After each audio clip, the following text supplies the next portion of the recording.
Hello everyone welcome back to my another blog. আজি হৈছে শুক্ৰবাৰ আৰু এতিয়া বাজিছে আবেলি 4টা। এয়া চাওকচোন, যোৱাকালি ৰাতি এনেকুৱা হৈছিলে মনটোত কিবা এটা বনাওঁ, মনলৈ দুটা তিনিটা বস্তুৰ ভাৱ আহিছে, কোনটো বনাওঁ কোনটো নবনাওঁ এনেকুৱা লাগিছে। আপোনালোকৰ হয়নে নহয় বাৰু কেতিয়াবা তেনেকুৱা? তাৰপিছত ভাবিলোঁ নাই, যিটো সোনকালে হয় তাকেই বনাওঁ। কেতিয়াবা কিবা এটা বনোৱা বস্তু ঘৰখনত থাকিলে ভাল লাগে যে।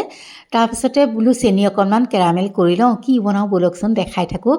একদম সহজতে হোৱা বস্তু এটাকে ভাবিছোঁ বনাওঁ বুলি, আৰু পটককৈ দেখোন সময়খিনি যায়েই। চাহ তাহ খাই মাৰ লগত অকণ কথা চথা পাতি আহোঁ, মানে ৰাতিৰ ভাতকেইটা বনাওঁ মানে সময় গুচিয়ে যায়। এয়া কেৰামেলখিনি এইফালে এটা কাৰীপটত বাকি থৈছোঁ।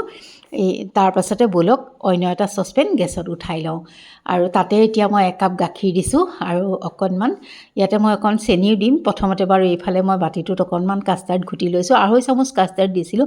মনটো যিহেতু মোৰ পাজুল লাগি আছিল, কি বনাওঁ কি নবনাওঁ, মানে দুধুৰ মুধুৰত আছিলোঁ, সেইকাৰণেই চাগে কাষ্টাৰ্ড মোৰ আৰু অকণ লাগিছিল। মই পিছে অকণমান কম হোৱা যেন অনুভৱ কৰিলোঁ, মানে আৰু অকণ ডাঠ হ'লে বেছি ভাল হ'লহেঁতেন বুলি ভাবিছোঁ। বাৰু একো নাই, অকণমান মই আমুল বাটাৰো দি দিছোঁ। কিয় জানেনে, ইয়াত অকণ ক্ৰীম দিলে বেছিয়ে ভাল লাগে, অকণ ক্ৰীমিনেছটো থাকিলে, কিন্তু মোৰ নাছিলে যিহেতু, গতিকে মই অলপ বাটাৰ দি দিছোঁ। তথাপিতো ভাল লাগে বাটাৰ দিলেও।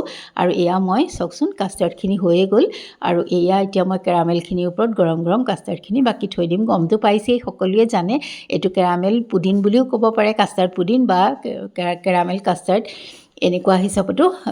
অকণমান গৰম পানীৰ ভাপত এইখিনি উঠাই দিয়া হ'লে আৰু ভাল লাগিলে হয়।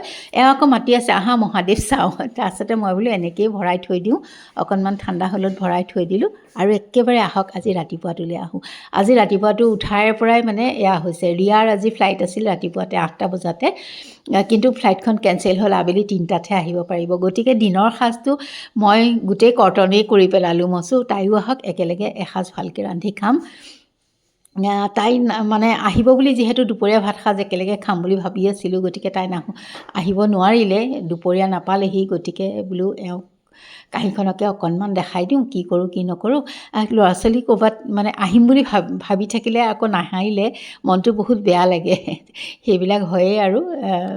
গতিকে বোলো একদম চিম্পুলভাৱে মা আৰু মইহে আছোঁ দুপৰীয়া এওঁক পঠিওৱাৰ পিছত, গতিকে একদম সাধাৰণভাৱে বোলক ভাত সাজ খাই লওঁ। আৰু এয়া এওঁখনকে অকণমান দেখাই দিছোঁ, কণী এটা প'ষ্ট কৰি দিছোঁ, অকণমান চালাড তালাড এনেকৈয়ে দি দিছোঁ, ভাজি যি বনাইছিলোঁ যায়ো অকণমান দিছিলে, গতিকে মই মানে ভালেই পালোঁ বোলো, আৰু একো বেছি কৰি নাথাকোঁ। আৰু মাও দুপৰীয়া বৰ বেছি নালাগে, মাকো চিম্পুলকৈ ভাত সাজ খাই ভাল পায়।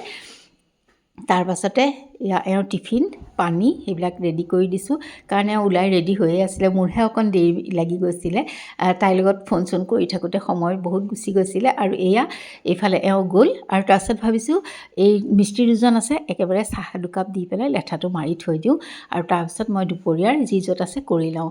আৰু ব'লক প্ৰথমতে এই যে কাষ্টাৰ্ডটো কালি বনাইছিলোঁ সেইটো এবাৰ বাৰু উলিয়াই পেলাই দেখাই লওঁ। একেবাৰে বেয়া হোৱা নাই, ঠিকেই আছে। কাষ্টাৰ্ডখিনি আৰু অকণমান ডাঠ হোৱা হ'লে মই ভাবিছোঁ ভাল হ'লহেঁতেন, আৰু তেন্তে আজিলৈ আহোঁ।